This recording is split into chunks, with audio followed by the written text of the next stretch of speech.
भारत ने श्रीलंका को सिर्फ 55 रन पर आउट कर विश्व कप के सेमीफाइनल में अपनी जगह पक्की कर ली है। भारत की ओर से मोहम्मद शमी ने 5, मोहम्मद सिराज ने 3, जसप्रीत बुमराह और रविंद्र जडेजा ने एक विकेट लिए और 19 ओवर में ही श्रीलंका को पवेलियन भेज दिया। श्रीलंका को 302 रन से हराने पर मोहम्मद शमी और सिराज को लेकर क्या कह रहे हैं पाकिस्तानी क्रिकेटर, देखिए इस रिपोर्ट में।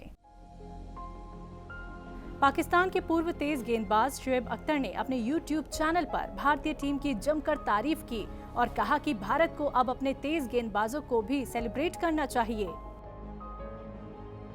पाकिस्तान के ही पूर्व क्रिकेटर और कमेंटेटर रमीज हसन राजा ने अपने चैनल रमीज स्पीक्स पर बात करते हुए कहा कि टीम श्रीलंका को अपने फंडामेंटल ठीक करने की जरूरत है।